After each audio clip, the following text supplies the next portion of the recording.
Lean on us. We are here for you. You matter. You are not alone. Are you feeling overwhelmed? Not sure where to turn? The National Suicide and Crisis Lifeline is there for you 24/7. Call or text 988 or chat at 988sc.org. Whether you're having an emergency or you know someone who needs support now, they can help you take the next step towards finding hope and healing. There is hope. 988sc.org. Did you miss your deadline to renew your Medicaid coverage? You can still send your completed annual review form to Healthy Connections Medicaid. You may be assigned to another health plan, but you can ask to come back to First Choice within 60 days of renewed Medicaid eligibility. It's your family. It's your choice. First Choice is the right choice. Renew and choose us. Visit selecthealthofsc.com/renew to learn more. Hey, it's Jim Chapman reminding you that if you have not heard about Anchor, it's the easiest way to make a podcast. Let me explain. 1, it's free. 2, there's creation tools that allow you to record and edit your podcast right from your phone or computer. 3, Anchor will distribute your podcast for you so it can be heard on Spotify, Apple Podcasts, and many more platforms. You can make money from your podcast with no minimum listenership. It's really everything you need to make a podcast in only one place. It makes it easy, folks. So do me a favor, download the free Anchor app or go to anchor.fm to get started. If you grew up in the Livingston Parish area, there's a good chance you're familiar with my guest today, along with his wife, Jocelyn. Their bar and grill has become synonymous with great food and great times over the past 10 years, but not without some struggles. Today, we're going to talk about Big Mike and Jocelyn O'Neill.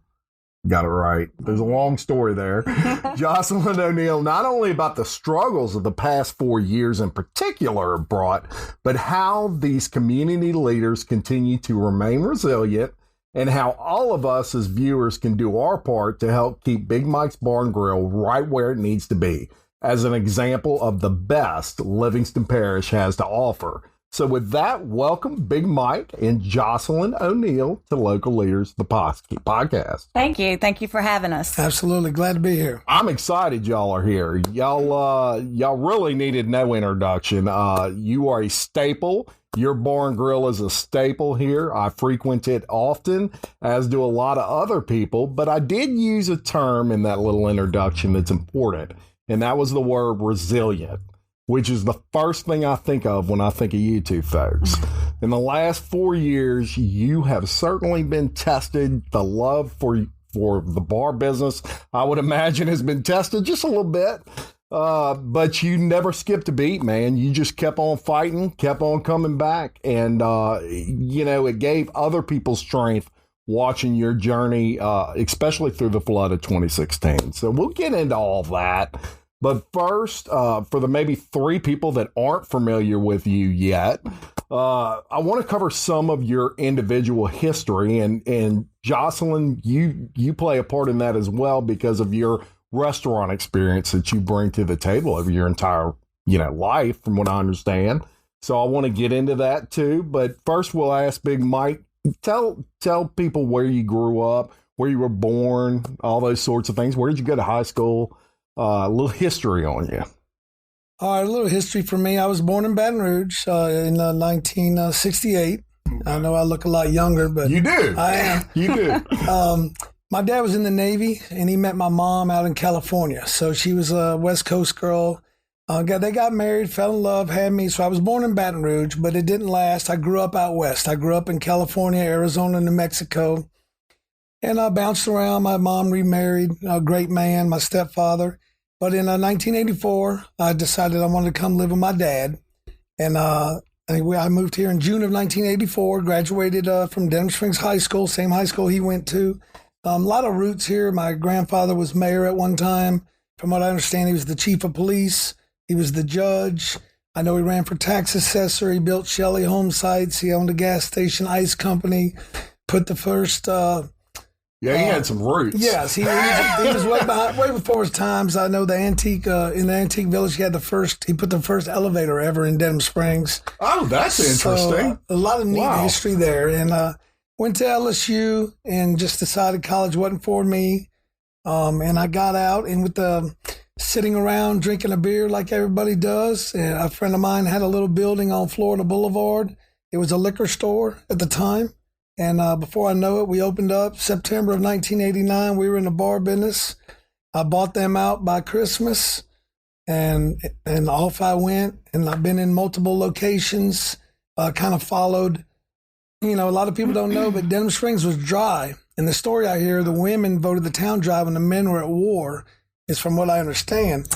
But Can't leave them alone for a second. No, not at all. But from, I don't know if people remember, but from the bridge on Florida till Flannery, there were 7 bars when I opened in 1989. And it was all full of Livingston Parish people because there was no place to drink. Right. And so when Ed Wright got the liquor laws changed, I followed into Denham Springs and was here for a while. And then poker machines got taken out. I went to Baton Rouge. And after 20 years of the bar business, I had met and fallen in love with her. And just the 3 o'clock in the morning with kids and a wife and all that was just getting too much. And I told she was the general manager of Cocodries, which is our location now. Yeah. And that was a guy that she worked for, but she was the GM there. And he kept telling me to buy it. And I kept telling him no. She kept telling me not to do it. And eventually, after a late night over there, breaking up a fight and getting knocked down and whatever, I said, I can't do this anymore. And I was stopped by, bought the restaurant, came home, told her we owned a restaurant, and here we are 10 years later. There you go. Hell of a ride. That's putting it mildly. But we're gonna backtrack a little bit because there's a lot. That's the quick story. But we're gonna kind of get into things a little bit on that. Now, how old were you when you opened that first bar in Baton Rouge? I was 21. 21. I had just turned 21 in April. Mike, you knew it, man. You knew it.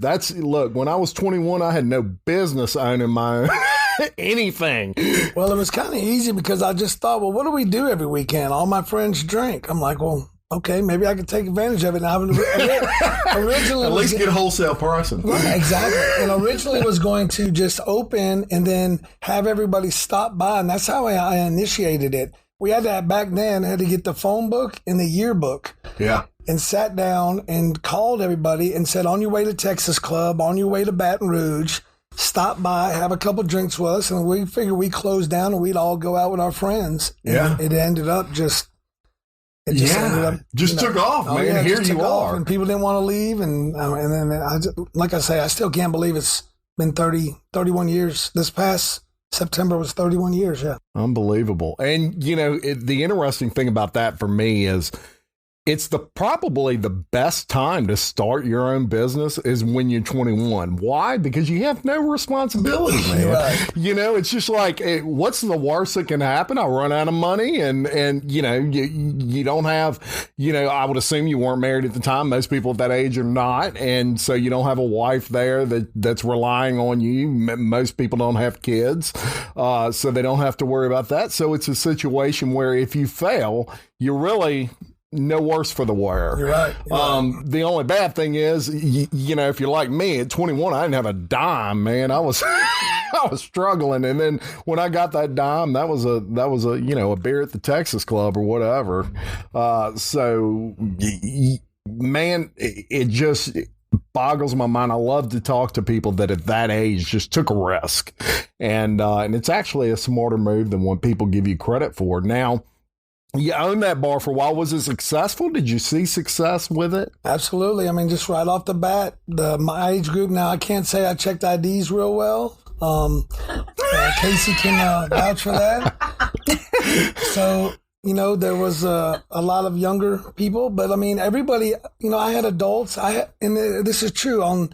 In the afternoons, I had an older crowd in there of Philip Jackson, Leon Jackson, Matt Savick, the who's who of Denham Springs, former mayors, Floyd Harris. I mean, so I had the 80-year-olds and the 16-year-olds, and everybody from Denham came. They knew either me or my dad or my grandfather. And that, we still get that at the restaurant today. I'll get called to a table and there'll be a 80-something-year-old man that knew my grandfather. And then there'll be, a 60-something-year-old guy that knew my dad. And so, it just took off unbelievably so fast. Like I said, I was able to buy my 2 partners out before Christmas. Wow. And, we were mind boggled how fast it took off. And then I ended up getting the people out the front, expanding there, and then getting another build. Like I said, I've been blessed. I've had some bad years, but to answer your question, it just took off like a rocket. And during that time, you met this lady, I would imagine. And so how did that happen? Because one thing I've learned from all leaders, and they'll tell you this, behind every successful man, there's a strong woman, right? Let's be honest. It was a cliche, but it's real. Yeah, I did too. I was like, please, but let me tell you, when the chips are down, a lot of times it's the women that say, hey, get your ass up, excuse the term, and let's get to work and fix this thing. And so you would be that strong woman, would you not? Well, a fun fact about Mike and I is I'm actually 10 years younger than him. So when I met him... Well, he's only 21, so that... When I met him, I was only 24. So I worked in a restaurant. I was a bartender there, which was actually right around the corner from his location in Baton Rouge. That was off of Airline and Alco. So the restaurant was Capital City Grill. And of course, I worked the night. Yeah, I worked the night shifts. Well, a friend of mine, coworker had went there and was like, man, you have to come over here and see this bar. It's just like a local watering hole, basically a dive bar per se. And I was like, okay, after getting off work, everybody wants to go have a cocktail and wind down. So we went over there one night. He introduced me to Mike. We sat and talked, and that was basically it. That's it. That was it. Went from there. Went from there. You put the That's moves right. on her and everything. It was a perfect match, I guess you could say. It's funny. You sit back and you think about life and just little things that bring it full circle, and relationships are certainly no Correct. different. If you would have asked me, that night, if I was going to meet my future husband of 15 years, the father of my children, my partner in a business, I would have lost everything on that bet. But here we are today. So yeah. It's interesting. Look, don't discount meeting your future wife in a bar, because I was in AAA Bar and Grill and saw my wife dancing, and I told a buddy of mine she's kind of hot. Yeah, and she's going to kill me for telling the story, but he said, well, go dance with her. And being the suave guy I was, I went over there and just kind of grabbed her and freaked her out. But who knew? 22 years later, we're still together. We're married. We love each other. And so I can't tell you how many times people come up to me and said, I met my first wife in your bar. I met my second wife in your bar. And I'm looking for my third. Yep. I hear you. That's a true story. That's awesome. So the good thing about your relationship is you have a lot of experience in the restaurant industry. You already mentioned Capital City Grill. correct. But tell me a little bit about that. Well, I go back when I was about 16 years old. I worked at a pizza place in St. Francisville, which is still there now, by the way. I worked the cash register, the counter girl, just to-goes. And we did have inside dining and stuff like that. But that's where I really got my feet wet.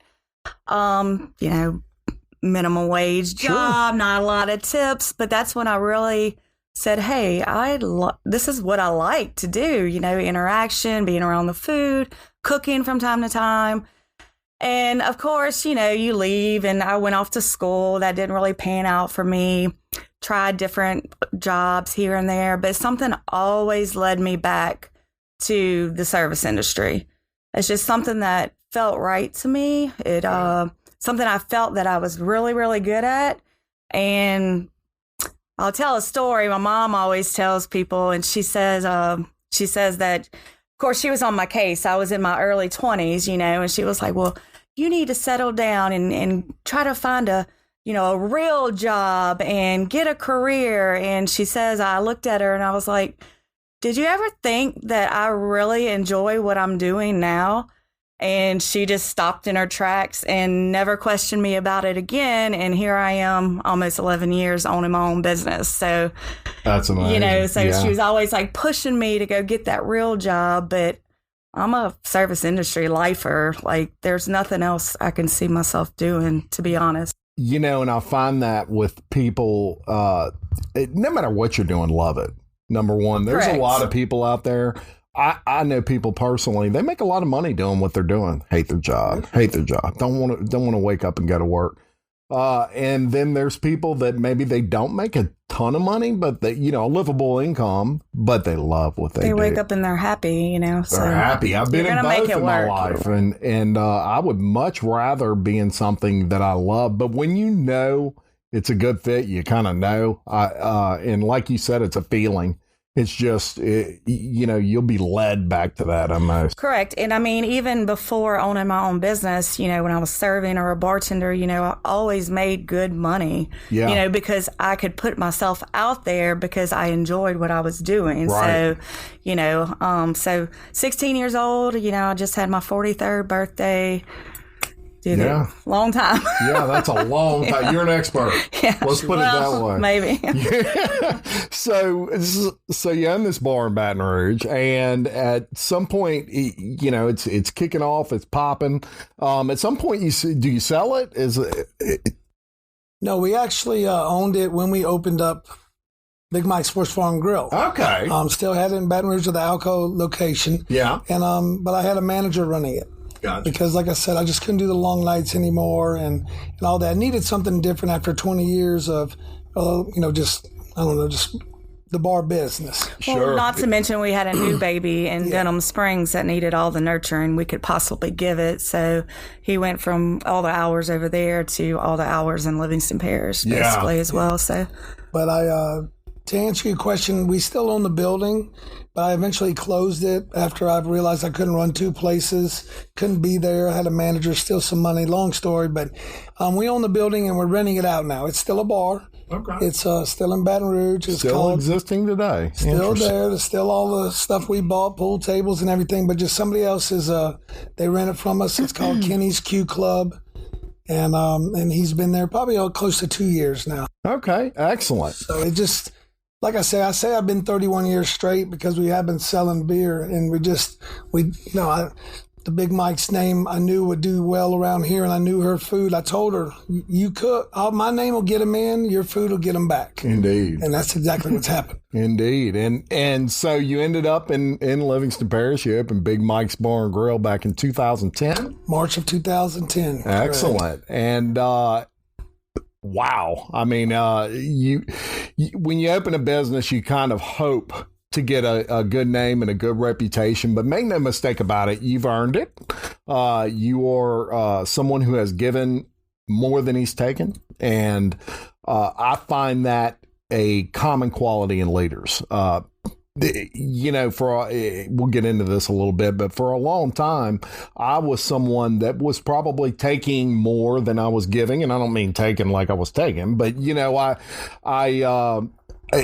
was young and I wasn't focused as much on what am I doing to help other people as I was trying to build a business. And so I think that a lot of that comes with maturity, but that's something that you've kind of done in spades. Now, Big Mike's Bar and Grill was rocking and rolling, and we'll kind of fast forward just a little bit here to 2016. So we're not telling anyone in Denham Springs specifically anything new when we mention the cuss word flood to anybody. It affected all of us. 90% of the businesses and homes were destroyed in Denham Springs.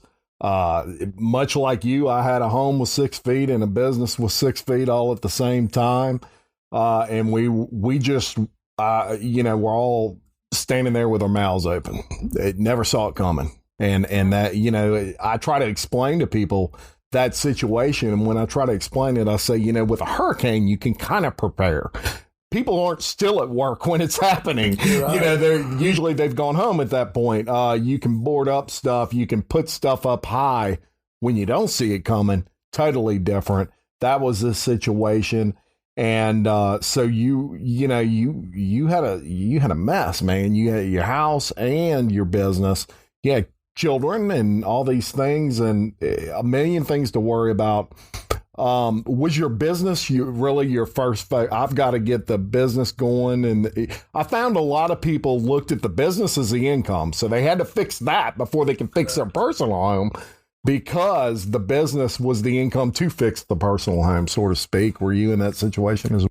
My brother-in-law died suddenly, and now my sister and her kids have to sell their home. That's why I told my husband we could not put off getting life insurance any longer. An agent offered us a 10-year, $500,000 policy for nearly $50 a month. Then we called SelectQuote. SelectQuote found us identical coverage for only $19 a month, a savings of $369 a year. Whether you need a $500,000 policy or a $5 million policy, SelectQuote could save you more than 50% on term life insurance. For your free quote, go to SelectQuote.com. SelectQuote.com. That's SelectQuote.com. SelectQuote. We shop, you save. Full details on example policies at SelectQuote.com/commercials. Why don't more infant formula companies use organic, grass-fed whole milk instead of skim? Why don't more infant formula companies use the latest breast milk science? Why don't more infant formula companies run their own clinical trials? Why don't more infant formula companies use more of the proteins found in breast milk? Why don't more infant formula companies have their own factories instead of outsourcing their manufacturing? We wondered the same thing. So we made ByHeart, a better formula for formula. Learn more at byheart.com. Yeah, we were. We were basically still cleaning it. We didn't have a direction. We didn't have, still trying to do, where does the money come from? But that was definitely trying to get that up and running. We knew we had to start making money. But at the same time, we just, with insurances and just so many unknowns, we kind of just went through the motions, trying to find a place to rest our head. Where are our kids going to be? And we kind of got a little boost, which I guess you'll get into later with the business part of it. But just like you said, the real part was shock. I went to work that morning. Me too. It was raining. She stayed at home with the kids. She called, said something's wrong. I had employees call and said they couldn't get back to work. She said something was wrong because water was in our backyard where it never had been before. And already, and so you're right. We were just in a daze. I mean, and we had to, we went from house to house. We ended up having to be saved on a airboat. I think it was a Navy airboat that we got out. I say saved. A Coast Guard. I say saved. We got out, and we finally, after 3 days of no showers, no anything, finally got to Jubin, and then got up to her mom's house, and just took a couple of days to just, besides shower and clean and brush our teeth, just to regroup and look at each other like, oh my gosh, what do we do? And that's when we rode down to the restaurant and saw it, and it just really didn't know where to start. I mean, I'm just telling you, walked around in a daze, not who do we call? What insurance company do we call? What do we do? What do we do to our employees? What do we do to our kids? I mean, it was just. I call it the flood fog. It's a great term for it. Because that's exactly what it was with me. It's just like, you're just kind of numb, and it's like waking up from a bad dream. I mean, what was it? Wednesday, we were living the dream. The restaurant was up and running. Our girls were about to get their driver's license. My youngest was about to start, at First Baptist Church, their pre-K program. And then Friday morning, we have water coming in our house. It started raining Thursday. Mm-hmm. So it's just like, one day you're living the dream, and then the next day, everything is totally wiped away. Just everything. Everything. It's interesting. Y'all say that, and I was in a similar position. I'll never forget leaving work that morning, driving, Farrell Calhoun is over here. So there's a back neighborhood, and, I was going somewhere, and I noticed the water was kind of high in that back neighborhood. It was almost hitting the door of my truck, and I'm like, that's strange. I thought a drainage issue. my wife had called.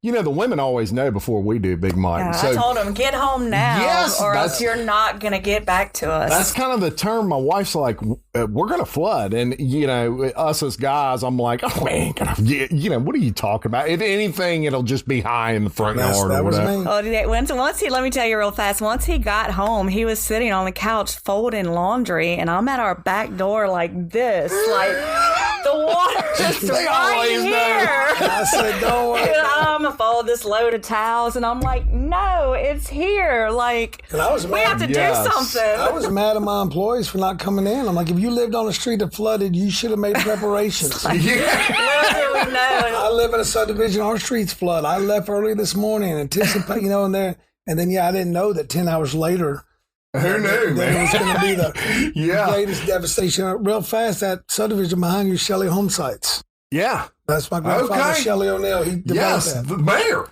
The mayor. Awesome. Wanda was named after my grandmother. Manita's named after her best friend. But anyway. That's interesting. Okay. So, yeah. And so it shocked us all. I remember you mentioned the backyard water, and I remember distinctly going home, and my wife was on the way home from work at this time. They had already sent the kids home from school. They kind of foresaw something bad, not that bad. Right. But I remember going in my backyard, and I was taking pictures and texting to my best friend, and I was telling him, I've never seen the water come up to my deck before in my backyard. Right. So it came from the back first, which was strange. Yeah. So, and then it was so fast. You know, it seemed like an hour from the time I noticed that water to the time I hear my wife screaming from the bathroom, there's water in the freaking, but it wasn't freaking house. Yeah. and you know, that was it. So, obviously processing that was insane. Like you say, it was a fog. You go and you look, and you can only relate to this if you went through it. There's mud. There's Amy River mud all over your house. The water is dropped, and it's just ruined. You know, there's no feeling like it. And I tell people, if you didn't see it, you'll never get it. And the smell. The smell. I tell people that's one thing I remember the most. Yeah. When the smell of wet mud. When bar rescue came, and then my brother and sister-in-law, they live in Illinois. But, you know, we rode them around town once they came down, and we were like, oh, yeah, all this was underwater. You couldn't even get down here. Like, all of this was boats, and fire trucks were underwater, and this and that. And, like, they could not grasp it because they didn't see it. It's, you know, just to think our whole entire house we had a car that was totally submerged. Couldn't even see it in a photo. You know, and it was just, I mean, it's really like unbelievable if you think about it. We had 5 feet of water just covering our neighborhood. It was a lake. Yeah. And you know, we were all in it, you know, obviously. And the hardest thing for me at that time was my natural instinct to want to help people, and everything in my life was destroyed. So, I remember in bar rescue, the gentleman turned to you and he said, you know, there's a time when you're needed to help and a time when you need to take help. And this is time when you need to take it. Our natural instinct, we want to help. We want to get out there and give me a sledgehammer. Let me help you gut. But when you have all this, you know, a business and a home that are just totally destroyed, it is time to allow others. I remember talking to a friend of mine and saying, man, I just want to, you know, here I am. I'm a virile, strong guy, and I can't even get out there and help people with this. And he said, Jim, we're here to help you. You understand? If everybody flooded, there would be no one to help you. Right. And so they had people literally that would feel guilty because their whole subdivision, except for their house, would flood.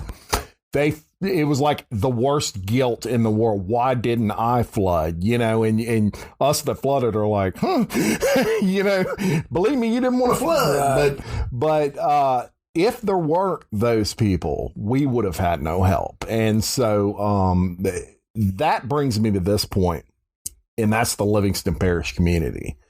I tell people all the time, there's a lot of awful that came out of that flood. You know, a lot of crap we went through, but there were two things, and I'll ask if y'all agree with this, that I think really were the difference.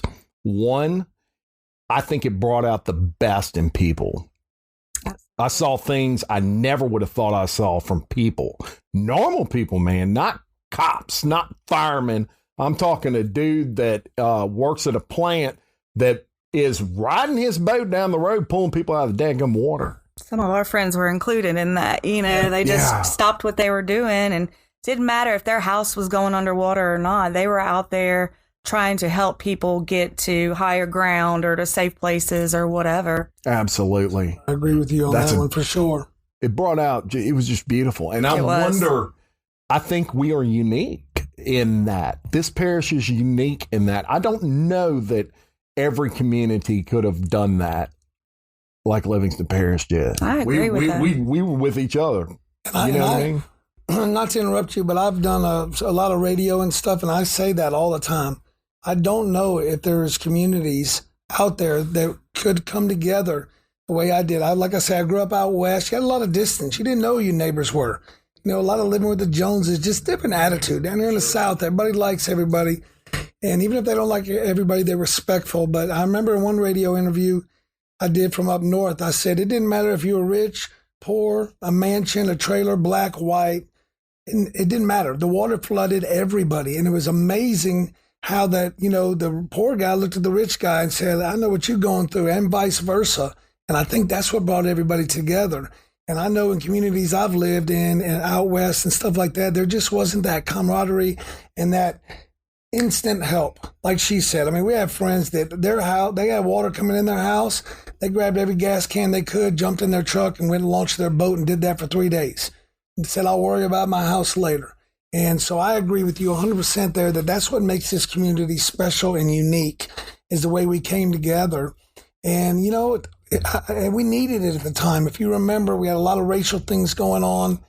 And I told some other people, this is God flushing the toilet, saying, come on, y'all, I'm going to flush this out and we all need to come back together. And I really think it made a huge, huge difference. So I agree with you 100% that this community was, it might be why it happened here. And because, the man upstairs might know that he had the people in place that could sustain something like this and find the good out of it and become better people because of it. I agree 100%. And I often, I have Woody Overton, Real Life, Real Crime on this podcast at one point, and we were talking off camera about my experience during this flood. And he's like, man, you need to do a podcast we talk for like 3 hours on the phone and things about this. And he's like, you need to do a podcast. You need to get all this out. And people would need to hear that. But I will tell you this, it changed me in ways that I could spend my whole life trying to repay this parish and I couldn't. And I mean, as a person, my outlook on people, who I was, and I wasn't a bad guy by any means, but it had so many positive things in who I was. It was unbelievable. And the things I saw just, and you as well. And so we'll get past that, but we'll go to, bar rescue. So our favorite bar in the world, our Cheers is destroyed. You're in that fog. Like you say, you walk in and you just like, you don't even know where to start. I mean, do I pick up a shovel, a broom? That ain't going to do any good. What do I do? You had an employee reached out to bar rescue, and an amazing story in and of itself. What are the chances of that actually occurring? Even somebody writing to them, and what are the percentages of that? Yeah, I think that was also just a blessing, another blessing from God too, because it's weird how it happened. So we flooded. She reached out to him on a post on Facebook. He's probably got people doing his Facebook things, and it just so happened to reach him. And not only did it reach him and they responded to us, he was going to be revisiting a bar in Chalmette and then redoing another one in New Orleans. And hey, by the way, had a week off in between the two to come and do us. So what are the chances of that happening? Slim enough. He's already going to be in Louisiana. Yeah. at this time. That's too coincidental to be coincidental. Correct. And it was actually a Louisiana guy that helped us. He went to Spike TV and saw her post on their website. And there was a guy, and he owns a bar down on Bourbon Street that John Taffer had saved. Yeah. And John Taffer told me, he called me at my house and said, you need to go to Spike TV's website and read this story about this bar about an hour west of me. I think you'd be interested in it.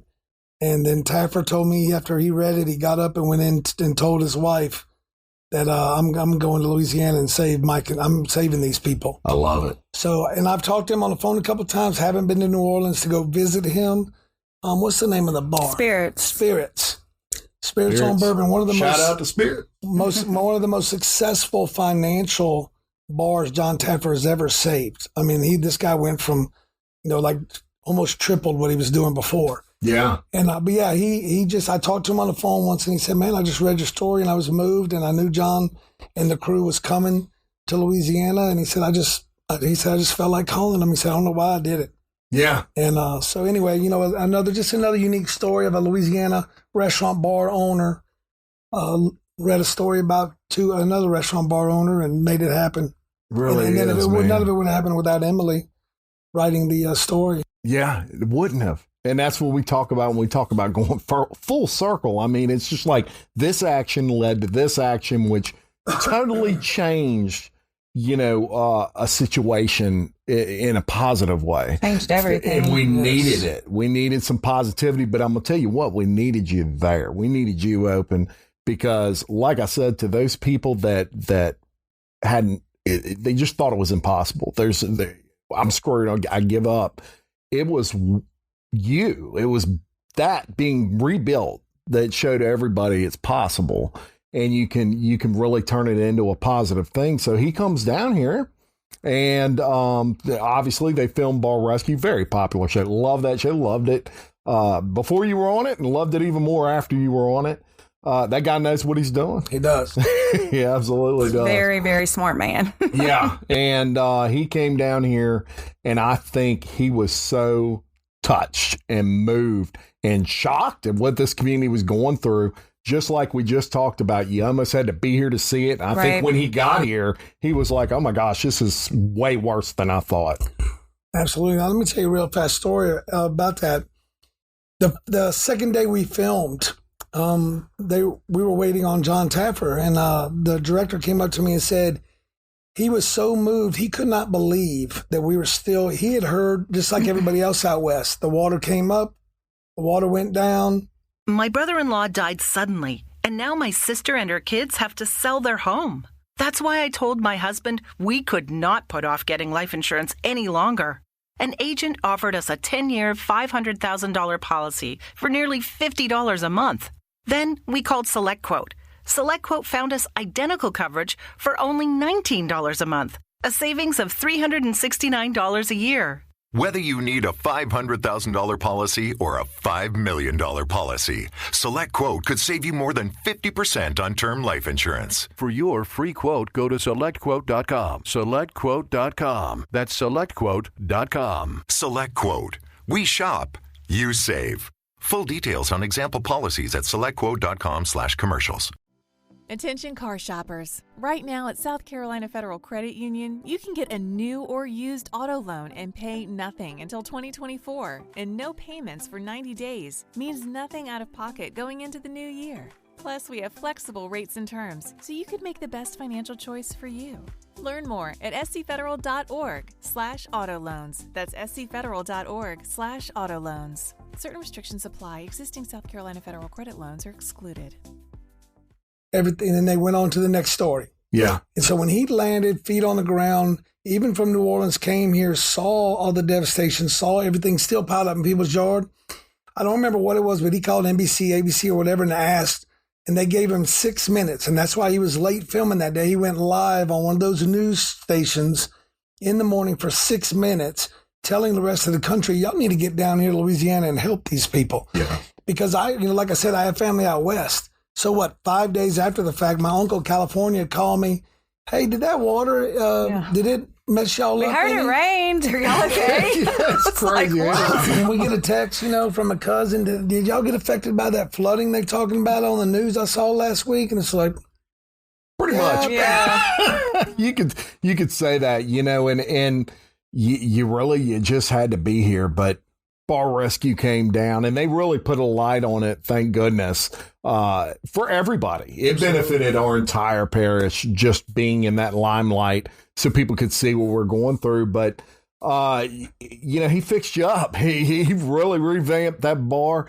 One of the most touching parts of that, we were talking about this off camera. I actually watched it last night just to kind of sharpen up, and they moved me to tears like it always does, that episode. The part that gets me the most is when you walk in and you see the bar. You see the new just bar area, and the first thing out of your mouth is, I never thought I'd have something this classy. That's some shit. And that was real emotion. Yeah. Because like she said, I always had dives. Yeah. I always had the floor where it needed to be swept, and it was a dive bar. So it was really, really moving for me to just the woodwork and just, I don't know, just it's beautiful, man. It was, and it still is today, but it was a really, really sincere moment for me. Yeah. And then somebody in the background of that says, you deserve it. And you do, my friend. That was, we appreciate that. That was, something that I can't even put into words how moving it was to me, because like you said, it was genuine emotion, and you can see that it comes out on camera. It was absolutely beautiful to boot. I mean, they did a fantastic job in an unbelievably limited period of time. So boom, we get that out of the way. Big Mike's off and running again, baby. Yep. We're serving all kinds of things. You revamped your menu, and we're just rocking and rolling. You're selling sandwiches and beer and everything else, by the case, and heck, I'm over there selling paint like crazy, and then boom again, huh? March comes. And we have a COVID issue, and they end up just telling everybody, hey, you got to shut down. Now, initially, when I heard this, I was like, hey, if we got to close for a week and, it cures humanity, I got no problem with that, right? But a week turned into 2 weeks, turned into a month. And look, you got employees, right? You got people you got to take care of, even other than yourselves. And a business owner is in a special position because it's never only about you. You're the type of person, both of you, I would imagine, that your employees are back there, and that's the first thing you think of. 100%. Yeah. I mean, you're probably the last thing you think of.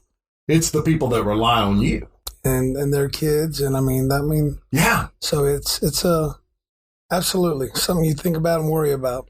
Absolutely, and so it's a unique experience for your industry. The two industries, when I say that are hurt the most and suffer the most from this, are the travel industry and the bar industry, and restaurant industry will be rolled into that as well, because it's exceptionally tough, the restrictions on you guys. First you went curbside, and okay. And I'm out there and I'm pushing and I'm saying, man, look, just go to Big Mike's and get your sandwiches curbside. If everybody still continues to go and you just get it to go, it'll be okay. Well, then they started with these other restrictions. Now, one thing that y'all do and you rely heavily on is your I guess you'd say your group meetings that you have. People rent your meeting rooms, and I'm in a B&I. We meet there, and 30 or 40 of us a week up in there, sometimes 60 if I'm speaking, maybe. So you get all those people in there, Big Mike, and that's on a Tuesday afternoon in my case, and that's pretty good. Little pop there for a Tuesday afternoon, well, the problem issue, and I'm going to call it an issue, is, the organizations are trying to limit what people can do. And look, I don't want to get into the politics of why or what it helps or doesn't help. I have my own opinions on that, and that's probably best I keep it to myself. Me too. But you know, the fact of the matter is, it hurts a lot, and I don't have to be a genius, nor am I to figure that out. So one thing that I'm trying to do, in all restaurant industries, we love all our restaurants. You know, it's funny. Somebody I was with, we were at another restaurant. I remember which one it was, one in Denham, and you were there. And they're like, "What's Big Mike doing here?" People think that you only eat at your restaurant ever, you know, but you support, your industry too. Absolutely. And the entire industry is hurting right now. And I cannot stress to people the importance of what you guys do. You employ people. You keep the economy rolling. You give me somewhere to bring my customers when I want to talk business. You know what I mean? And those are things that we cannot allow to suffer during this time. You know, I'm going to harp on this for a second, but I encourage everyone that's listening to this. There are always options to what you can do. If you aren't comfortable going in for whatever reason, get your food to go. They'll be glad to box it up. And look, you got some employees there that are Johnny on the spot with me every time. And I try to order there every day almost. And if we all do that, it will certainly help take the brunt out of it. Now, one of the things that they've been harping on with the CDC and things like that is cleanliness.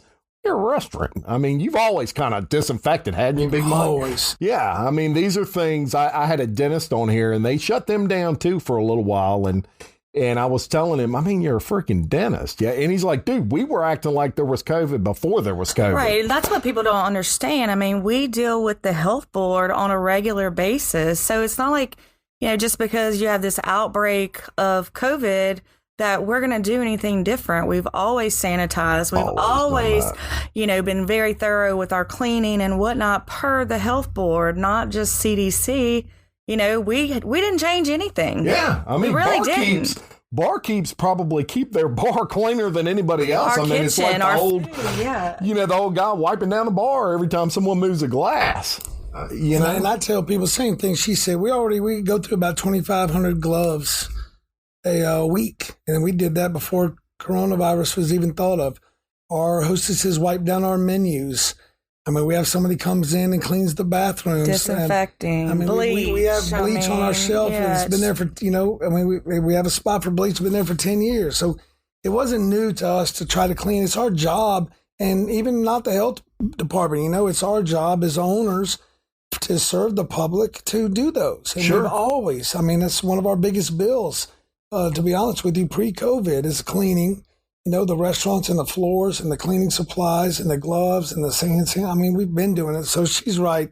We really didn't change much. Yeah. We had hand sanitizer. The one thing we did is we didn't have hand sanitizers for the public. Right. And in the back of the house and by every sink, there was soap, paper towel, and a hand sanitizer dispenser. In our server alley, hand sanitizer. So we never did provide one for the public. So that's really about the only thing we did is add hand sanitizers for the general public. But we've had you had to do. We've had hand sanitizers. You were doing. We've had hand sanitizers in the back of our restaurant, in the back of the house since the day we opened. Yeah, there you go. So so it sounds to me like you've taken every step that you. Not only that, you've probably went well above and beyond where you were expected to go. I've noticed that, and I did notice the hand sanitizer stuff. Thought that was cool.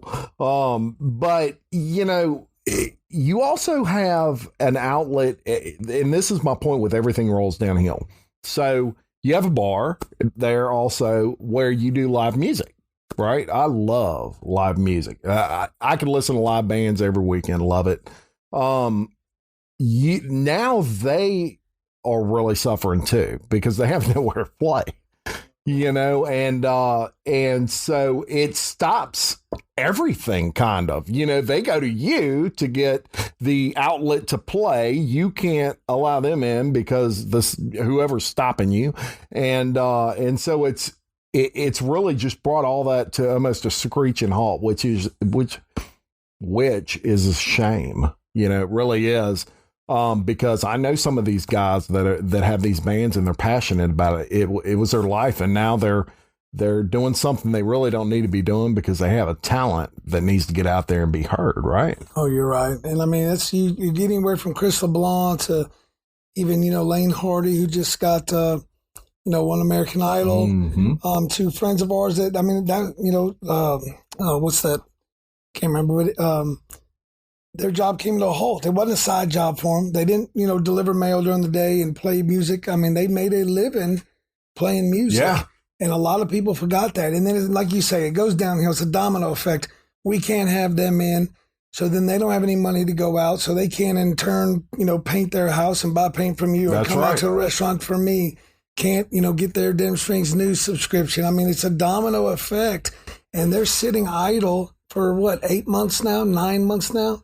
Well, they're doing anything. The scary thing, too, is when is it going to end? Exactly. When can you play again? You just hit it, because that is the biggest issue, in my opinion, with the whole thing is nobody has an end date. If someone could just tell us all, okay, next week you can open full capacity, that'd be great. I mean, I know that, they can't, but it's a lot easier to handle when you can see light at the end of the tunnel, right? Absolutely. I don't care what business you are. If you could have the best plan ever, a whole year's worth of expenses in the bank. But if you go a year and a month, you're in a bind, and you prepared the way you were supposed to prepare.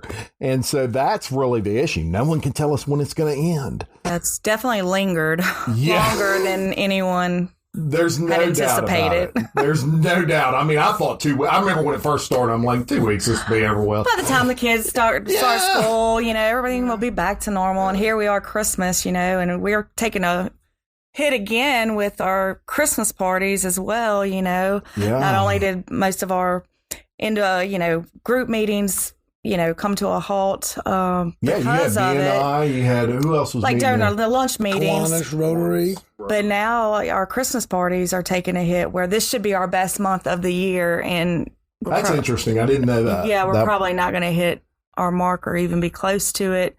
The problem, we just had a party this morning cancel. They're scared to get in large groups, which I understand. But then you'll have someone that books, and then only, maybe 10 will show up, or then just the cancellations have been crazy. Yeah, I would imagine. And and I mean, it's nobody's fault either. Like, we're not upset about it, but it is just, it sucks. It does. I mean, it just sucks. And the thing is, and what I want to impress on everybody is, think of some other options. You don't have to meet there. Maybe get it to go, or you do plenty of party trays, man. We did do a lot of catering this week, so that helped. That was really good. She does all the catering food, and she has been rocking and rolling in a lot of your dentist offices and parties and stuff. And they're just coming to get it, taking it to their house. So we're very appreciative of that. Oh, absolutely. Yeah, very appreciative of that. Yeah, I know you are, and I'm certainly pushing that to my groups that I meet with, and I say, hey, go buy Big Mike's. I know you're a member of iTrade Exchange, and of course Dane Arnold pushes you everywhere. Oh, yeah. He loves you to death. Great guy, and he really is, and so I implore people again on that. Now, one of the things I want to mention is your awesome staff. I love the folks over there. They always make me feel welcome. They make our entire group that goes in there in particular feel welcome. But I want to call out 2 ladies in particular that really stand out to me. One is Dawn Carroll, and I want to mention her on here because Dawn is a machine. She is. She's a machine, man. Look, this is a woman that I have literally had 65 people in a BNI group in that meeting room at one time, and she doesn't mess anybody's order up. She is quick. She's like a little buzzing bee. So she's in and out in 2 seconds everywhere.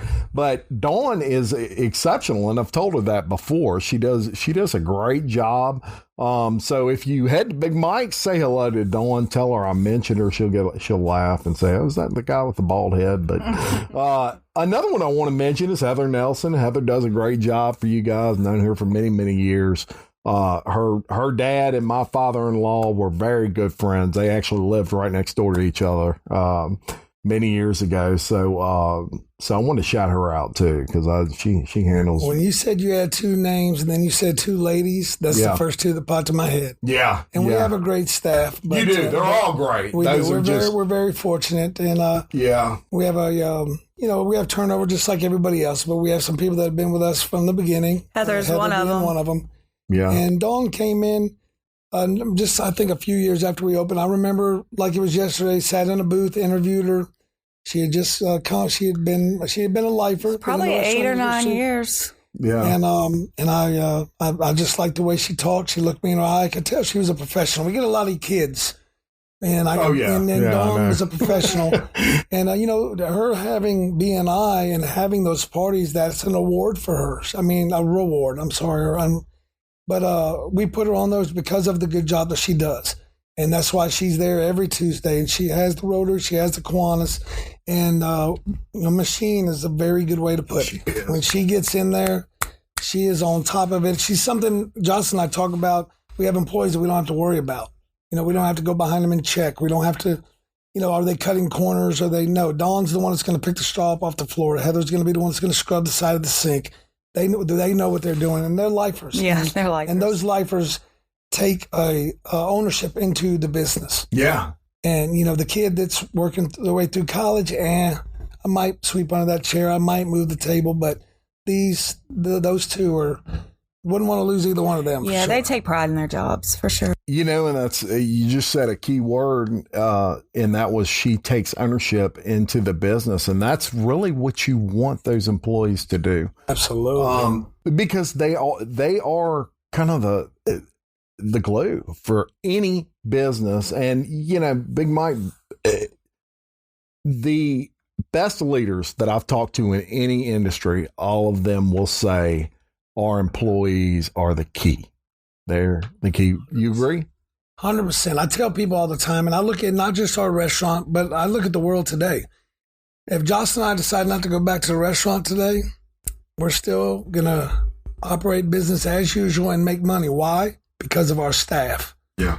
If we take off next week, and I mean, that's anywhere. Who owns, you ever met the guy who owns McDonald's? No.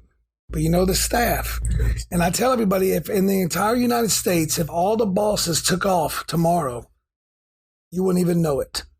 Yeah. And I said, but if the next day only the bosses showed up to work and all of the staff took off, it'd be mass chaos. And that's how important the working people are. And I mean, there's no doubt. And it took me a long time to realize that. I had employees, and now we have almost 40, but I believe that I tell that to people all the time, is that that working class is who we have to take care of. Because, where she goes, you go to Rouse's, you go to Dale Champ, Sears, I don't care what business, you don't know the owner. Yeah. But the working people, that's who you deal with when you call a business, so I believe in that strongly. Yeah. And they got to be more appreciated. I agree 100%, and they will make you or break you. Absolutely. There's no doubt about it. A wise man in the business world once told me, you either work in your business or on your business. And if you have good people, you can actually work on your business and not in your business, because that's where the business owner benefits the most. And you've done a great job picking them. And that's the thing with employees, how it is. You got to try them out, and some work out. Some you think will be great, and whoa, they were different than I thought. But you've got some good ones there, man. So I did definitely want to shout those ladies out in particular. Now, we talked a little bit earlier about you giving back. You do. You give back in a lot of ways. You definitely take more than you or give more than you take. You support tons of local events. I see Big Mike's everywhere I look, regardless of the situation, and that speaks to who you are. Now, you're an active member of the Chamber of Commerce as well, and I feel I'm an ambassador for the Chamber, so I want you to know the Chamber's behind you too. And we're getting behind. April does a good job of shouting you out at different things and really making sure that not only your restaurant, but all the local restaurant owners get the attention they deserve. They do have a menu that you're a part of at the chamber that you can pick up. That's just a restaurant guide for Livingston Parish, and it lists all our lovely restaurants here. Big Mike's featured front and center, so you need to check that out, listeners. Let me ask you this: what's the most popular menu item you have? What'd you think, babe? The club sandwich. I love it. That's the one I get. I love the club sandwich. That is a good one. I like the grilled chicken, Big Mike's chicken sandwich, rather. Also, love that one. The pizza's good. It's hard to pick just one, but I do get the club a lot. What do you get, Casey? I know you're back there. I heard you just say something. I posted that too. The Big Mike's barbecue burger. Oh, that's a good one. Yeah. Side of mayo, and I dip everything in. Fantastic. What's your most popular drink? Bar drink? FireBall? Funny you say that. Yes. Yeah, that's the crazy thing about FireBall. Where did that come from? That's I don't know. It was on the market before, which people didn't realize. It's not like it just came out when it got popular. It had been on the market, if my research was correct, 2-3 years, maybe even longer than that. Yeah.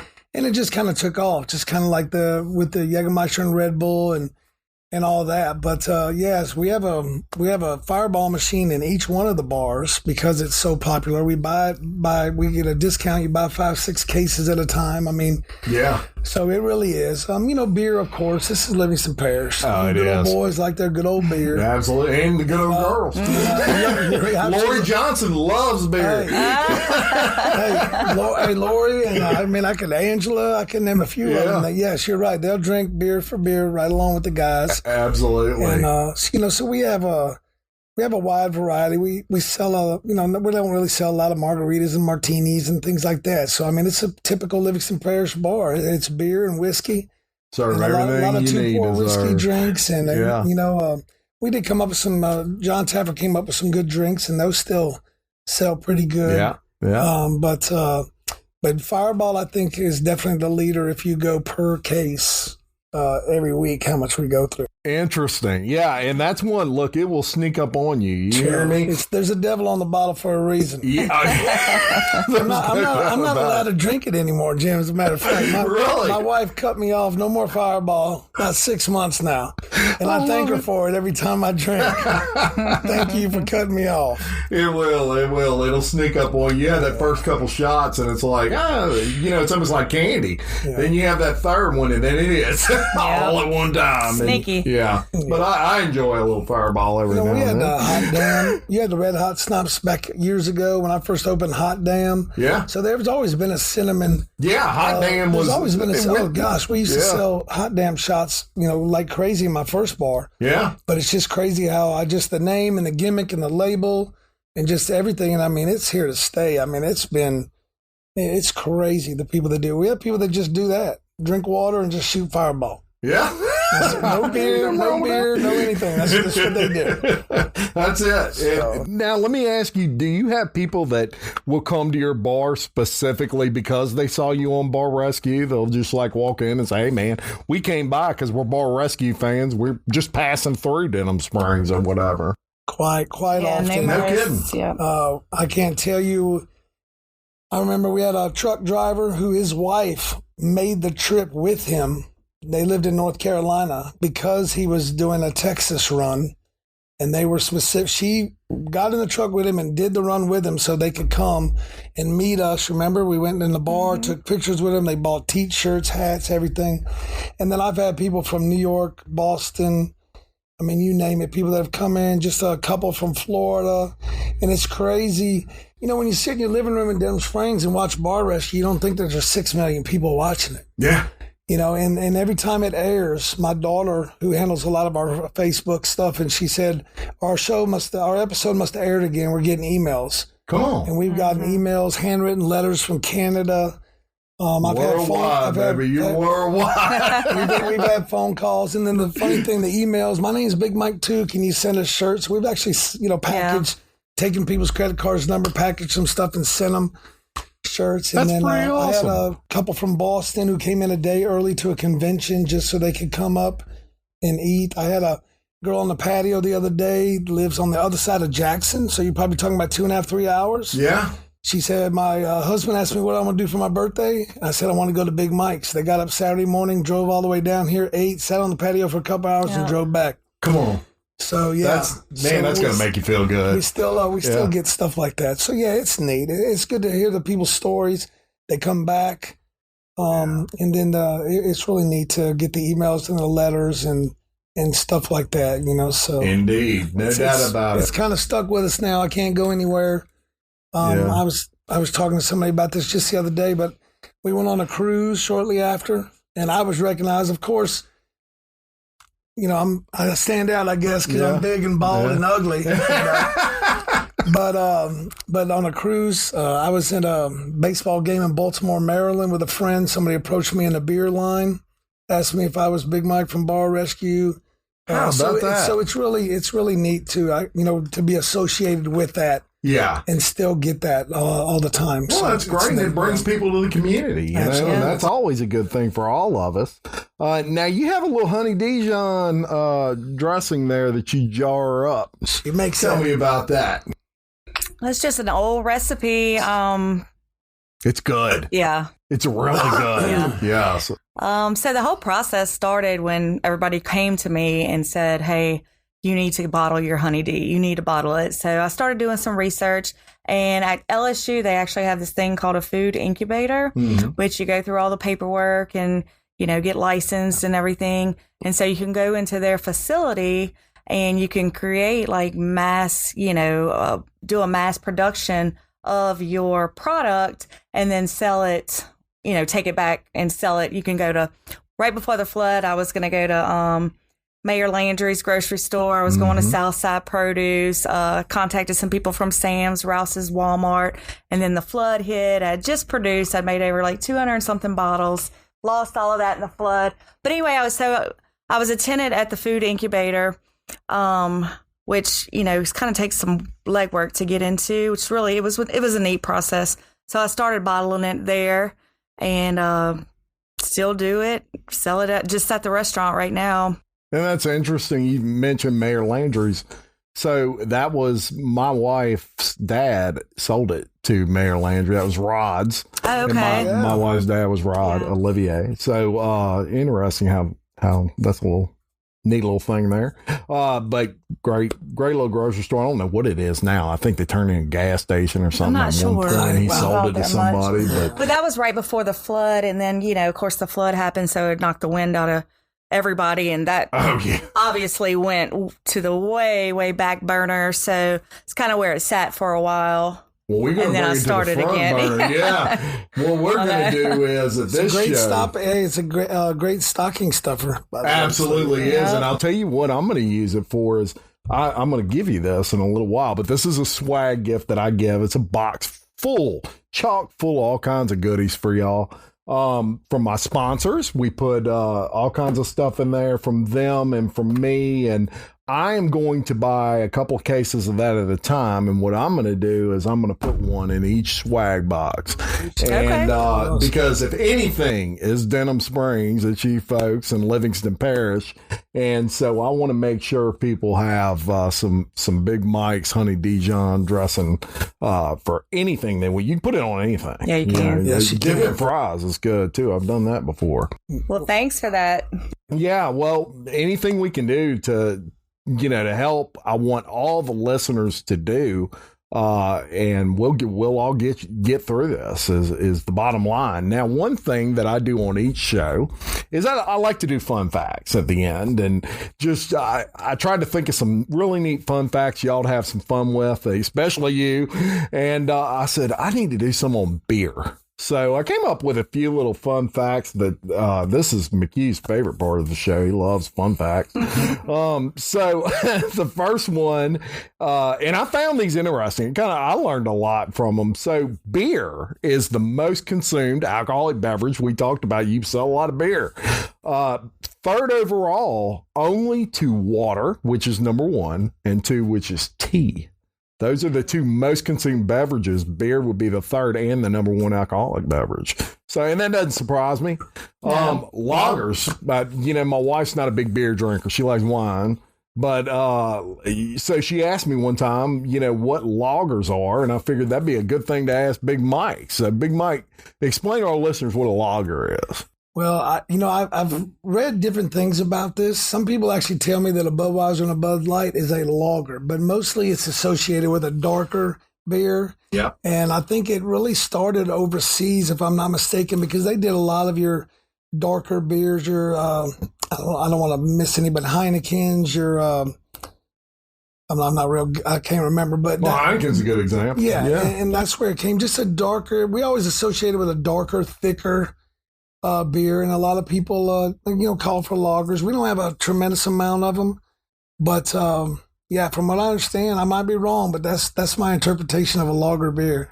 Yeah, you're actually correct. You hit that right on the money, and so I would encourage everybody to drink beer of some sort, because people don't realize this, but if you have kidney stone problems, beer helps with kidney stones. So so anytime if your wife yells at you for drinking too many beers, tell her I'm taking care of my kidney stones. That's right. Yeah, I'm trying to save us some money. That's it. So did not know that. Now, Japanese sake. I don't know if you ever had sake, but believe it or not, that's a type of beer. I did not realize that. I thought it was a type of wine, but that's actually a type of beer. I thought that was interesting. The oldest running brewery in the world is located in Germany. Doesn't surprise me at all. Not at all. Yeah. You remember the German Steins are really cool. And they drink it hot. Yeah. Oh yeah. They like to drink. Them Germans like to drink. Now the world's strongest beer is a Brewmeister snake venom. Never heard of that. Me neither. But and I probably need to stay away from it. But that's the world's strongest beer. There's no doubt about it. So, Big Mike, what I want you to do, first I want to thank you for being here today. It's been awesome. My pleasure. This is probably my favorite episode, and I know y'all think I tell everybody, and I probably do tell everybody, but it really, what I like about this is I did this because I want to make sure that people not only know about Big Mike's, but know about Big Mike and Jocelyn, and make sure that they know how much not only you do for the community, but what you do in your food business, your bar business, and how people can help, basically like they've been doing and going out there and get it to go. You mentioned earlier that you do trays. Oh, absolutely. So they want some boudin balls. We can do it. Give you a call, and you can get those Christmas parties. I know there's still a few coming up. Give them a call at Big Mike's. Now, how would they go about checking you out online? You have a website? We do. It's Big Mike Sports Bar and Grill.com. Okay, awesome. And you have a Facebook? I know that I see every now and then. We do. So. And also our catering menu is listed on there as well. So perfect. So if you're looking to get some catering done, the menu is posted online. Check that out. I'm going to give you this box after we get off air, but that's got a lot of little goodies in there for you, and I will contact you to get some cases of that dressing over there. Sounds we're going to pop good. those in there. I do want to thank McHugh David for his engineering of this podcast. I really want to thank Casey McMurray back there for producing the podcast. She loves it when I do that. She has worked her butt off. Yeah. No doubt. Oh, Casey. My guests for today, Big Mike and Jocelyn O'Neill from Big Mike's Bar and Grill, the Livingston Parish News for the Space, and all you viewers and listeners for your support. Follow me on all my social media. Spread the word. Thank you to my sponsors. I could not do any of this without all of you. And if you're interested in sponsoring Local Leaders of Podcast or appearing on the show, please reach out by emailing Casey, CASIE, at localleadersthepodcast.com. Until next time, I am Jim Chapman, reminding you to love your community, support local business, and keep leading. Thank you. It is Ryan here, and I have a question for you. What do you do when you win? Like, are you a fist pumper, a woo-hooer, a hand clapper, a high fiver? I kind of like the high five, but if you want to hone in on those winning moves, check out Chumba Casino. At ChumbaCasino.com, choose from hundreds of social casino style games for your chance to redeem serious cash prizes. There are new game releases weekly, plus free daily bonuses. So don't wait. Start having the most fun ever at ChumbaCasino.com. No purchase necessary. VGW Group. Void where prohibited by law. See terms and conditions. 18+. With Lucky Land Slots, you can get lucky just about anywhere. Dearly beloved, we are gathered here today to... Has anyone seen the bride and groom? Sorry, we're here. We were getting lucky in the limo and we lost track of time. No, Lucky Land Casino, with cash prizes that add up quicker than a guest registry. In that case, I pronounce you lucky. Play for free at LuckyLandSlots.com. Daily bonuses are waiting. No purchase necessary. Void where prohibited by law. 18+. Terms and conditions apply. See website for details.